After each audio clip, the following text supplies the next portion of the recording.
Hello guys, చాలా కాలం తర్వాత కన్సిస్టెంట్గా మన ఛానల్లో వీడియోస్ వస్తున్నాయి. సో ఇప్పటి వరకు మన ఛానల్ని సబ్స్క్రైబ్ చేసుకుని వాళ్ళు ఎవరైనా ఉంటే కనుక ఇప్పటికైనా సబ్స్క్రైబ్ చేసుకుని పక్కన ఉన్న బెల్ ఐకాన్ ప్రెస్ చేసి ఆల్ ఆప్షన్లో సెట్ చేసుకోండి. గమనించండి, మీరు అందిస్తున్నటువంటి సపోర్ట్ నా ఒక్కడికే కాదు, మన తెలుగు కబడ్డీ ప్లేయర్స్ అందరికీ కూడా అందిస్తున్నారని గుర్తుంచుకోండి. మన ఛానల్ని సబ్స్క్రైబ్ చేసుకోవడం ద్వారా మన తెలుగు కబడ్డీ ప్లేయర్స్ అందరికీ కంబైన్డ్గా ఉన్నటువంటి ఒకే ఒక సోషల్ మీడియా హ్యాండిల్ని మీరు సపోర్ట్ చేస్తున్నట్టు. సో ఈ నేపథ్యంలో ఖచ్చితంగా వెంటనే సబ్స్క్రైబ్ చేసుకుని పక్కన ఉన్న బెల్ ఐకాన్ ప్రెస్ చేసి మీ సపోర్ట్ని మాకు తెలియజేయండి. ఇక వీడియోలోకి వచ్చేస్తే, తెలుగు టైటన్స్ దాదాపుగా 5 సీజన్లు అయిపోయింది ప్లే ఆఫ్స్కి వెళ్ళి. ప్రతి సీజన్ కూడా నిరాశపరుస్తూనే ఉన్నారు తెలుగు టైటన్స్ ఫ్యాన్స్ని. సో ఈ నేపథ్యంలో ఒక పెద్ద మార్పు అనేది తెలుగు టైటన్స్కి కావాలి. ముఖ్యంగా వచ్చే సీజన్లో అయితే ఖచ్చితంగా ప్లే ఆఫ్స్ని చేరుకోవాల్సినటువంటి పరిస్థితి తెలుగు టైటన్స్కి ఉందని చెప్పుకోవచ్చు. అండ్ లాస్ట్ 2 సీజన్స్గా మీరు గమనించినట్టయితే లాస్ట్ పొజిషన్కే పరిమితమైంది తెలుగు టైటన్స్. అండ్ ఈ సీజన్లో కూడా అంతగా పర్ఫామ్ చేయట్లేదు. 12th పొజిషన్కే ఫిక్స్ అయిపోయినటువంటి పరిస్థితి అయితే ఉందని చెప్పుకోవాలి. సో ఈ నేపథ్యంలో కొన్ని పెను మార్పులు తెలుగు టైటన్స్ టీంలో మనకు కనపడేటువంటి అవకాశం ఉంటుంది.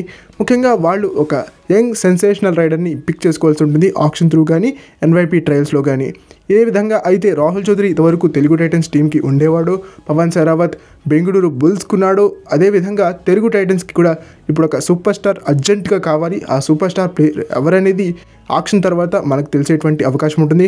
అండ్ వెరిన్ ఎన్వైపీ ద్వారా తీస్తే కనుక చాలా బాగుంటుంది తెలుగు టైటన్స్ మేనేజ్మెంట్. ఎందుకంటే ఎన్వైపీ ప్లేయర్స్కి పెట్టేటువంటి బడ్జెట్ తక్కువ, వచ్చేటువంటి రిటర్న్స్ ఎక్కువ. మనం ప్రజెంట్ పూణే టీంని చూస్తూ ఉన్నాం. పూణే టీం ఎప్పుడూ కూడా ఎన్వైపీస్ పైన బాగా ఇన్వెస్ట్ చేసినటువంటి టీంగా మనకు కనిపించింది. ముఖ్యంగా అస్లాం ఇనామ్దార్ అండ్ మోహిత్ గోయత్ వచ్చాక ఆ టీం యొక్క పరిస్థితి మారిపోయిందని చెప్పుకోవాలి. రూపురేఖలన్నీ కూడా మారాయి. అస్లాం ఇనామ్దార్, మోహిత్ గోయత్, ఆకాష్ షిండే, ఆదిత్య షిండే ఇలాంటి నలుగురు చాకులు లాంటి ప్లేయర్స్ని వాళ్ళు తయారు చేసుకున్నారు. అండ్ వీళ్ళతో పాటుగా పంకజ్ మోహితే లాంటి టాలెంటెడ్ ప్లేయర్స్ని కూడా వాళ్ళు గ్రూమ్ చేసుకున్నటువంటి పరిస్థితి ఉంది. కాబట్టి అదేవిధంగా అదే స్ట్రాటజీతో తెలుగు టైటన్స్ కూడా వెళితే వాళ్ళకి మెరుగైనటువంటి రిజల్ట్స్ వచ్చేటువంటి అవకాశం ఉంటుంది. సో ఈ నేపథ్యంలో వచ్చే సీజన్ ఆక్షన్లు టీం యొక్క స్వరూపాన్ని మార్చడానికి ట్రై చేయాలి. కీలకమైనటువంటి మార్పులు తీసుకురావాలి. వచ్చే సీజన్ ఖచ్చితంగా తెలుగు టైటన్స్ ప్లే ఆఫ్కి చేరుకోవాలని చెప్పేసి ఆశిస్తూ ఈ వీడియోని ఇక్కడే ఎండ్ చేయడం జరుగుతోంది. ఓకే ఫ్రెండ్స్, ఇది ఈ వీడియో కనుక మీకు నచ్చినట్టయితే లైక్ చేయండి, షేర్ చేయండి. అండ్ తెలుగు టైటన్స్కి ప్రజెంట్ ఒక సూపర్ స్టార్ ప్లేయర్ యొక్క ఆవశ్యకత ఉందా లేదా అనేది కామెంట్ సెక్షన్లో మీ ఒపీనియన్గా మాకు తెలియజేసే ప్రయత్నం చేయండి.